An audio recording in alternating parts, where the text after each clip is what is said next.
Wondering, how do I go meet Mother Africa? What do I wear? What do I bring? What do I do? Because when I'm in America, I'm the Afrocentric one, but now I'm going back to the place where it started. So how do you meet Mother Africa? I thought it was very important that we honor our ancestors. We have traveled from our respective cities here to Ghana, and I just thought that it was critically important for us to honor our ancestors. Ladies and gentlemen, this is where we came from. And so we stand on the shoulders of men and women who died for us. So we pour libations to all of our brothers and sisters who passed in the Middle Passage, who passed during the Great Ma'afa or the transatlantic slave trade, and we all say, Ashe. We pour libations to all of the Africans who threw themselves overboard because of the brutality of slavery. They just didn't see it fit to come to America to be a slave, and so they died on these shores and in other shores throughout Africa, throughout Latin America, in the West Indies, and we all say, Ashe. The feeling was home. My name is Kwame Alexander, and I am a writer, children's book author, a poet, and I'm involved in an initiative called Leap for Ghana. We travel to Ghana once or twice a year to offer literacy training to teachers and to do school improvement and girls empowerment work in a local village called Konko. Ghanaian parent would choose a school that would keep the child the longest. I mean, that would be their first, one of the, what do you say? They expect the teacher to do the teaching. It's not they pay the school fees to get the students taught. So, and they don't have much of a relationship with the teachers. Because I do a lot of work with fathers in the U.S. and we're having a big problem in the U.S. with father absence. Yeah. How big of a problem is it? It is pretty much a problem as well. It is a problem here too.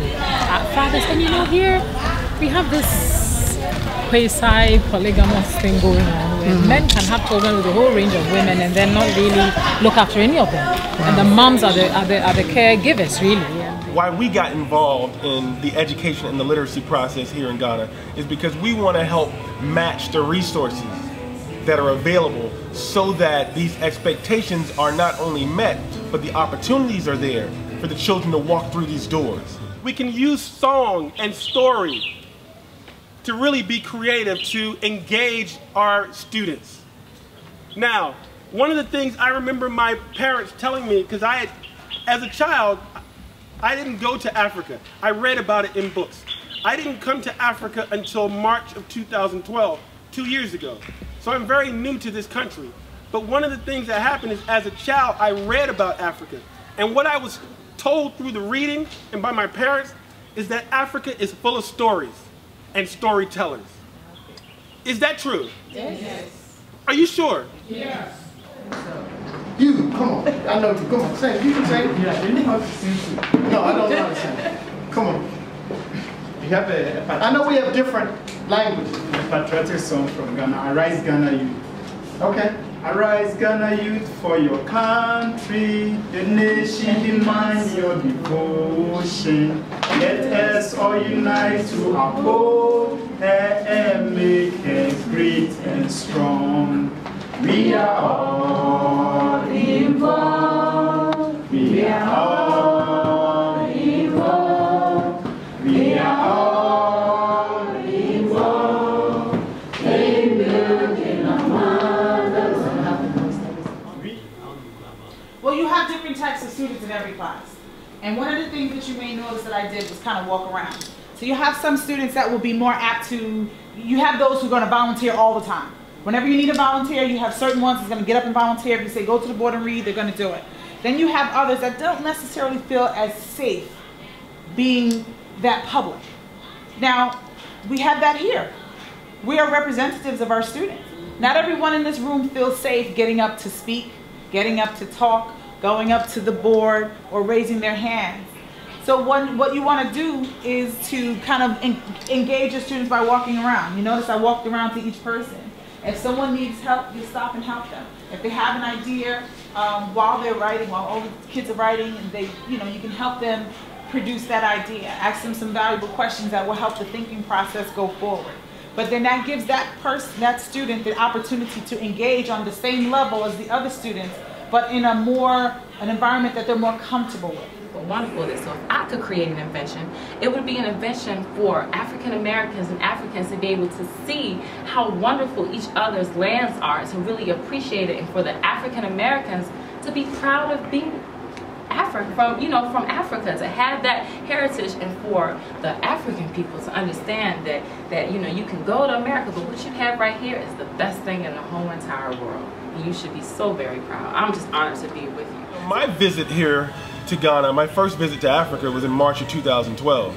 And I got off the plane and was taken immediately to this village of 300 people, 200 of which were children. And they were drumming and dancing, and they were all standing around kind of looking at me, welcoming me. And I just felt extremely, I know it sounds cliche, but I felt at home. And over the next 3 days, I got an opportunity to spend time with the children, the teachers of the school in the village. And what I noticed was that the school may not have had walls. There may not have been a ceiling on one building. There were no windows. It was open air. I was doing a presentation, reading one of my books to a group of children, and there was a rooster. Ironically, I was reading a book about a rooster that I'd written, and there was a rooster on the ground on my right. There was a goat on my left. The floors are made of dirt. The desks are makeshift. Maybe I could count the number of books in the school on my hand. A great day is you two are pairing up. You're by yourself? No, David and I are together. You and David are together. David! And Goldie's by herself. Excellent. So we have 1, 2, 3, 4 classes that we'll be in at a time. So if you're able to rotate out at some point, great. How many classes do we have to do? You have to do as many as you can. I think there are about 11 total. Okay. So the classes are in the far building. The young far building. There's one in this building right here. You can see it right here. There are 1, 2, 3, 4 in this building, and there's one in the church. Give you a sense of so like 8, 9, age level, because I'd like to go to the oldest kids. Right. It's K through like 7, K through 6 or 7. So let's go talk to the principal, and we'll find out where y'all want to go, like which grade. I have available to me some resources, human resources, people I knew, and actual, materials for school that I could provide, that I could offer to help these children meet the expectations that have been set for them. And so I gathered a team of people together, about 5 people, and we came back on my second visit to Africa, and we modeled read-alouds in the classroom. We brought laptops. We created some, we helped build a library, provided books. And so after that experience, I said, well, maybe we can take this up a notch. Let's gather a group of maybe 20 or so experts in different fields who are all writers in their own right, who are all educators in their own right, and who all have interests, whether it be people like Terrence Bolden, who has a background in solar energy and sustainable environments and water purification. Whether it be somebody like Kenneth Braswell, who is an executive director of Fatherhood Incorporated, who's involved in fatherhood initiatives and parent engagement. Whether it be somebody like Lindsay Alexis or Tracy Childs McGee, or Kimberly Rice Ogletree, who are all involved in girls empowerment and women's empowerment, which is huge because 70% of the children in the schools are girls. And so being able to bring these kind of people together and be able to attack sort of some of these concerns and issues from all of these vantage points, and all of whom come from the same vantage point of being not only writers but activists, I thought was a great thing to do. I thought was a phenomenal thing to do, and had no idea it was going to be so challenging. And so, you know, and I'm a driven person. I say yes. And so when the idea came, I was like, yes, I'm going to do it. Man, it's been extremely challenging just to be able to manage so many different people and bring them together on a trip around the world. But I tell you, it's been the most rewarding thing. And I'm so looking forward to seeing the interaction with these people and the children that they're going to meet.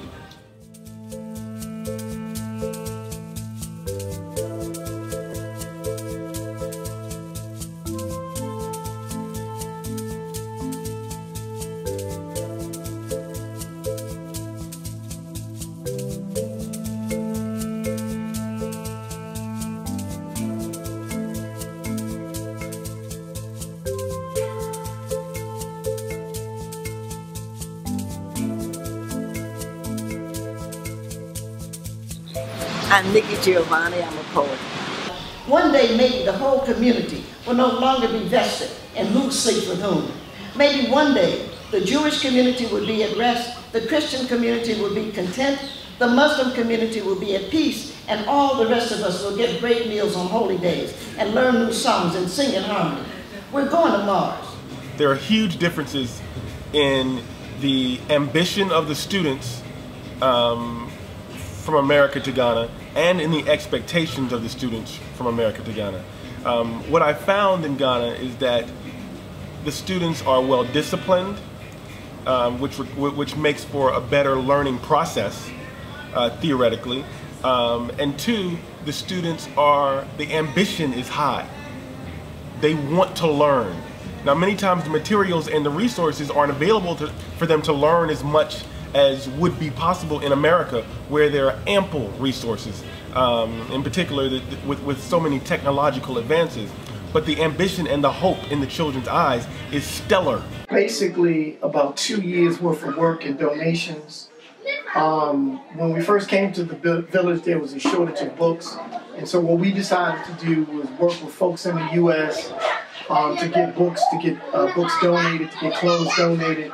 And so what you see here is over 1,000 books, magazines for children and for parents, because we know that literacy is very, very important. And so this is just a culmination so far of 2 years worth of work, because once again we know that literacy is such a major challenge, and we just really decided to use our networks both in the U.S. and in Ghana to build a library. And last year, you see these wooden bookshelves. We started with these wooden bookshelves, and we're probably going to construct 3 or more bookshelves, because we need to be able to put the books up. We need to be able to categorize the books and be able to come up with a system so that children and families will be able to borrow books. I think a win for me at the end of this Leap for Ghana trip, which will be the 4th trip, that all of the team members from LEAP that came along on this journey will be inspired in some profound way to continue the work in whatever capacity. B, that we will leave something significant to the teachers that we're training at the Literacy Summit, to the children that we'll be interacting with in the village, to the people that we meet, that we will leave something significant, that we will hopefully be able to inspire as well. But how often do you see black people who are coming just because they want to offer something? Preach. On the court. See, the black people who came in the 70s to Africa, who migrated here and who wanted to become you know, a part of the culture because they were black is beautiful. They had the will, but they didn't have the skills. The black people who were in Konko village today had the will and had the skills. For black children, African children to see that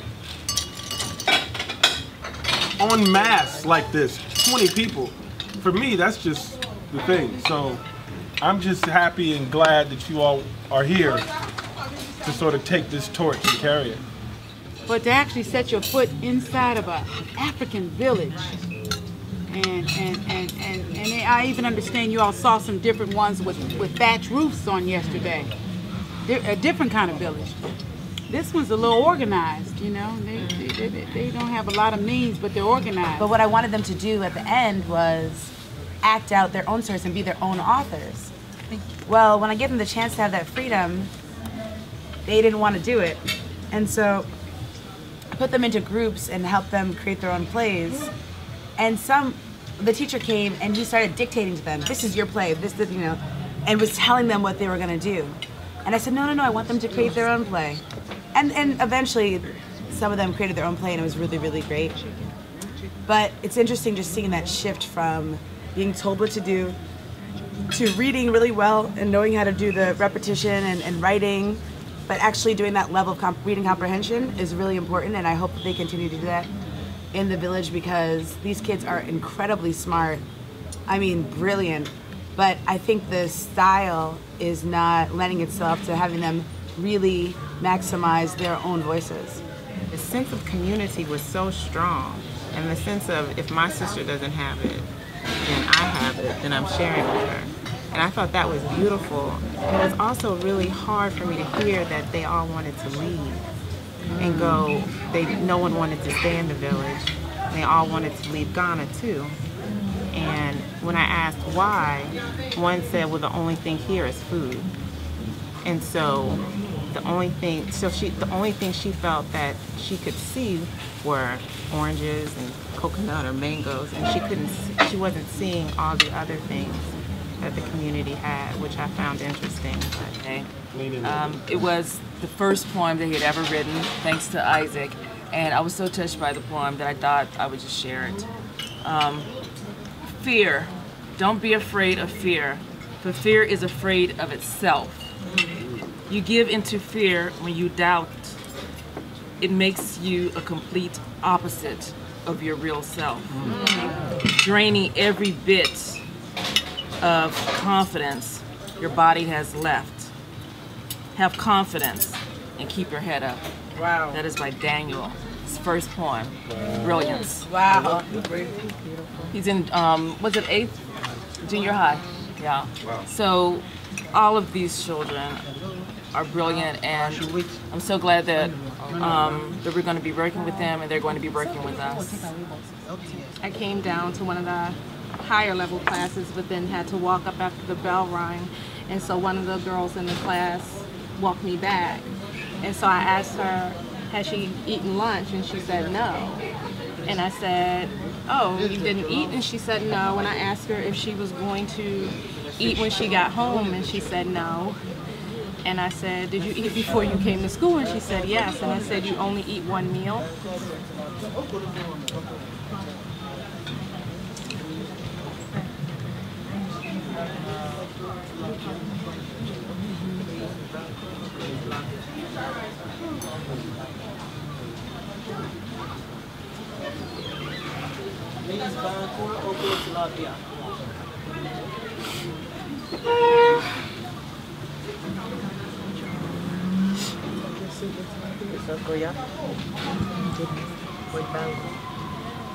It's okay.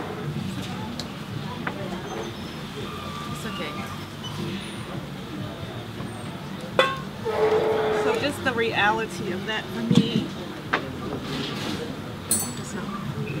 It's not hers. I think it's yours. It's just overwhelming.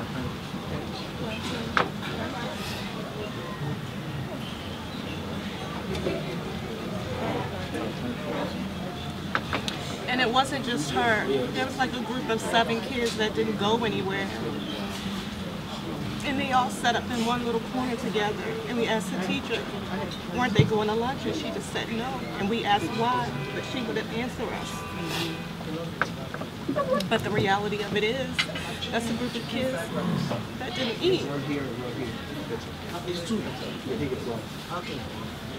And one for you. And that's just hard for me to deal with.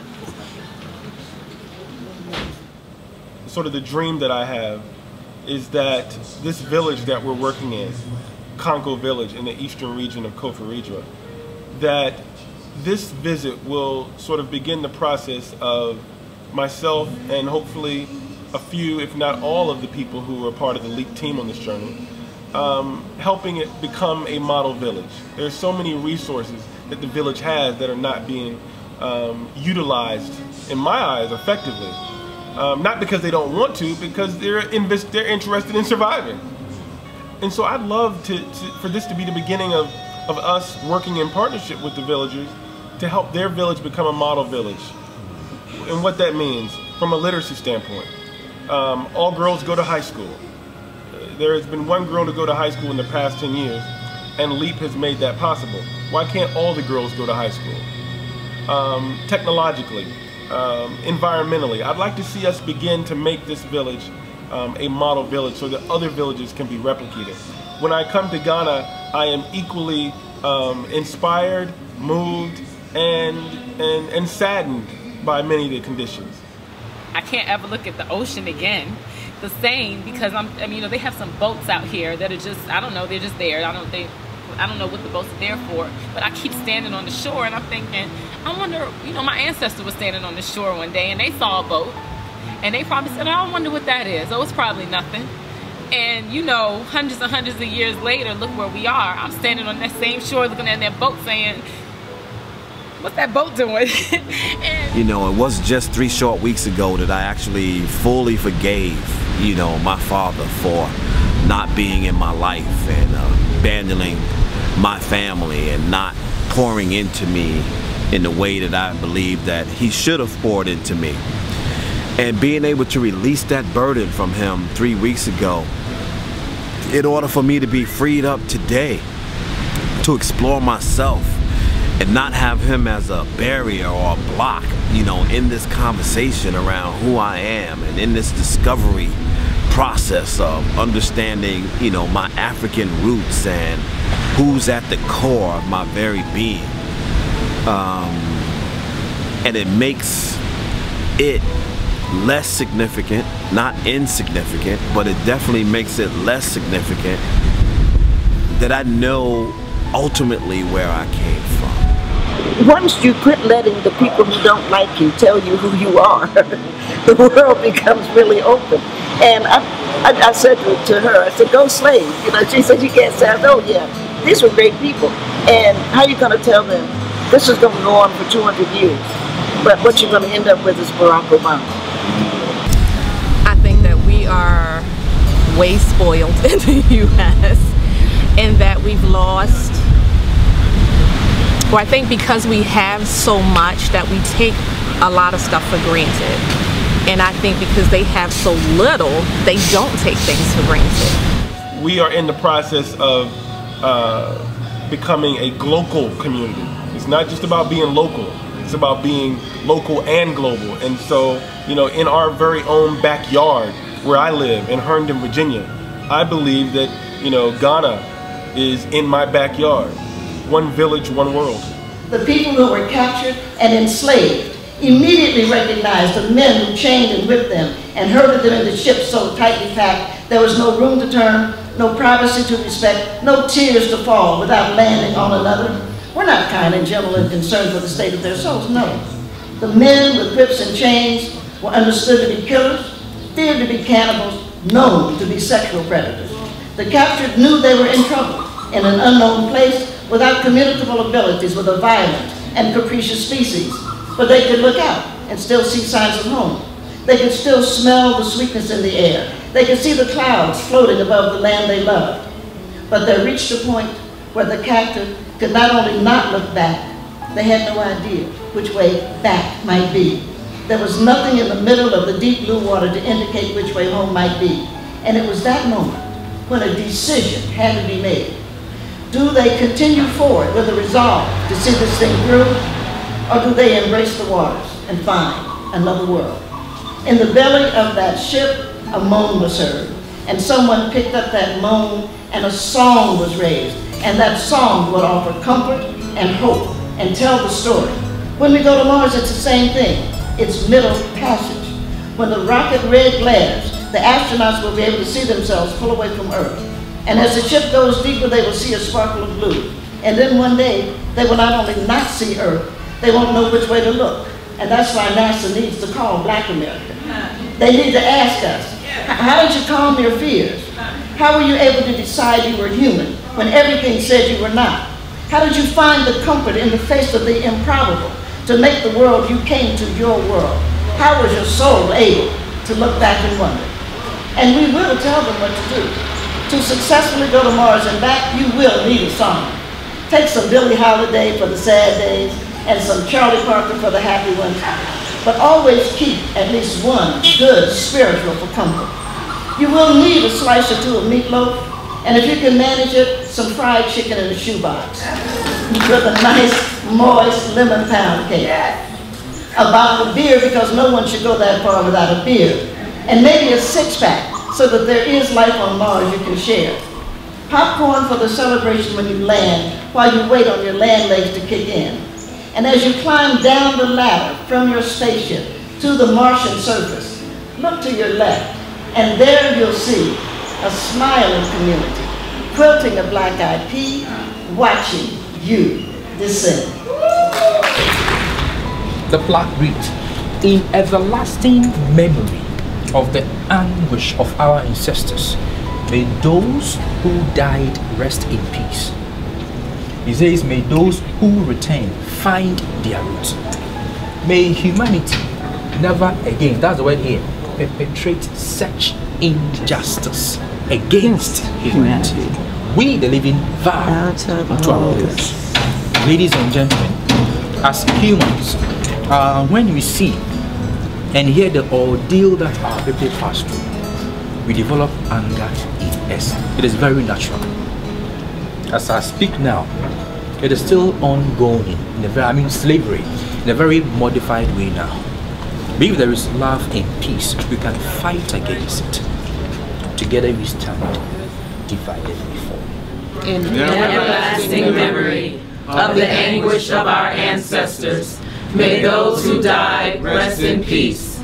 May those who return find their roots. May humanity never again perpetrate such injustice against humanity.